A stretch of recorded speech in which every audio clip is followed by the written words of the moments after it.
এই খেপি মা বাচ্চা দেন।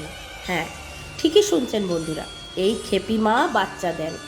এই খেপি মা অবস্থান করছেন বালিজুড়ি গ্রামে, এবং বালিজুড়ি গ্রামকে বলা হয় কালীময় গ্রাম। কারণ বালিজুড়ি গ্রামের উত্তরে, দক্ষিণে, পূর্ব, পশ্চিমে চতুর্দিকে মা কালী, এবং মধ্যিখানে এই ছোট্ট গ্রামটি। তাই তো বালিজুড়ি গ্রামকে বলা হয় কালীময় গ্রাম। এবং এই গ্রামেই অবস্থান করছেন চারটে খেপি মা। তার মধ্যে আমি যে খেপি মায়ের আলোচনা করছি, সেই মা শুধু মা হয়ে মন্দিরেই কিন্তু অবস্থান করছেন না, তার ইচ্ছে হলে তিনি ভক্তের বাড়িতে গিয়ে চেয়ে জল বাতাসাও খেয়ে আসেন। হ্যাঁ, অবাক লাগছে তো শুনতে?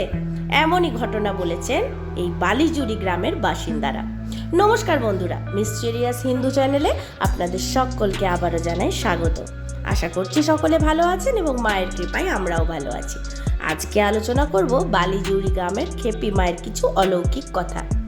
আমি তো আগেই বললাম ভিডিওর যে বালিজুড়ি গ্রামের খেপি মা কিন্তু বাচ্চা দেয়। তার কারণ হচ্ছে নিঃসন্তান দম্পতি যারা বহু ডাক্তার দেখিয়েও যাদের কোনো সুরাহা হয়নি, মনে করা হয় বা এমন প্রমাণও আছে বহু লোকের যারা এই বালিজুড়ি গ্রামে এসে মা খেপি মায়ের কাছে তাদের বাচ্চার জন্য মানত করেছেন, তারা কিন্তু 1 বছর ঘুরতে না ঘুরতেই তারা গর্ভবতী হয়েছেন এবং সুসন্তানের জন্ম দিয়েছেন।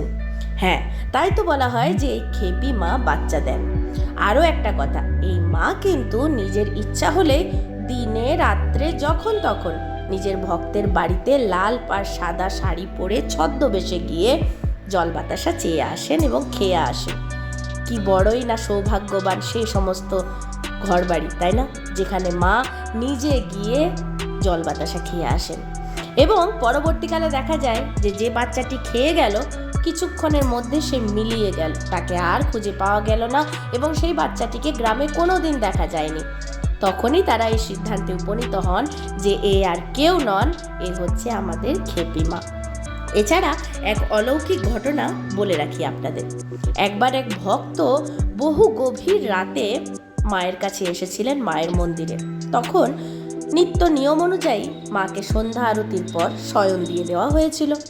কিন্তু সেই ভক্তের এত রাতে মাকে দর্শনের ভীষণ দরকার ছিল, কিন্তু মন্দির তো বন্ধ।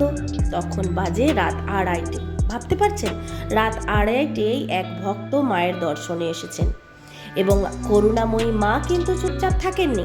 তিনি সেই পুরোহিতকে রাত্রিবেলায় স্বপ্নাদেশ দেন। তিনি বলেন যে যা, আমার এক ভক্ত এসেছে, তাড়াতাড়ি মন্দিরের দ্বার খোল এবং তার পুজোর যথাপযুক্ত ব্যবস্থা কর।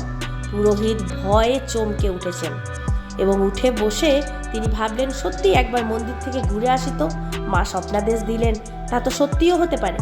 এবং সেই মুহূর্তে পুরোহিত মন্দিরে এসে উপস্থিত হন এবং দেখেন সত্যি এক ভক্ত অঝরে কাঁদছে মন্দিরের বাইরে এবং একটিবার মায়ের দর্শনের জন্য আকুতি মিনতি করছে।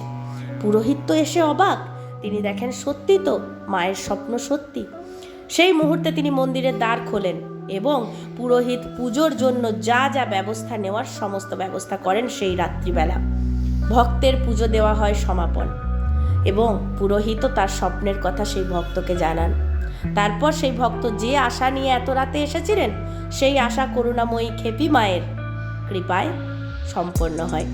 তো বন্ধুরা, বুঝতে পারছেন তো, এক ভক্তর ডাকে সাড়া দিতে মা কিন্তু রাত্রিবেলা পুরোহিতকেও ঘুম থেকে তুলে দিয়েছেন এবং তার ভক্তের পুজো নিয়েছেন নিজে চেচে। তাই এই বালিজুড়ি গ্রামের মানুষেরা এই খেপি মাকে একজন মায়ের স্থানে শুধুমাত্র রাখেননি, তারা মনে করেন তাদের গ্রামের ছোট্ট মেয়ে বা তাদের ঘরের মেয়ে এই খেপি মা। যারা বালিজুড়ি গ্রামে থাকেন তারা তো খুব ভালো করেই জানেন, আর যারা জানেন না, আমার ভিডিওর মাধ্যমে প্রথম জানলেন, তারা অবশ্যই দুর্গাপুরের বালিজুড়ি গ্রামে খেপি মায়ের দর্শন করে আসবেন। এবং বলে রাখা ভালো যে এখানে গেলে কিন্তু প্রচুর কালী মায়ের দর্শন পাবেন, কারণ আমি আগেই বললাম বালিজুড়ি গ্রামকে বলা হয় কালীময় গ্রাম। তাই অনেক ঠাকুরের দর্শন কিন্তু আপনারা এই গ্রামে গেলে দেখতে পাবেন। আশা করছি আজকের ভিডিওটা নিত্যদিনের মতো আপনাদের ভীষণ ভালো লেগেছে এবং যারা যারা খেপি মায়ের দর্শন করেছেন এবং খেপি মায়ের অলৌকিক কাহিনীর সাক্ষী থেকেছেন, তারা কিন্তু আমাকে কমেন্টে জানাতে ভুলবেন না। এবং মিস্টেরিয়াস হিন্দু চ্যানেলের সাথে থাকার জন্য আপনাদেরকে জানাই অসংখ্য ধন্যবাদ।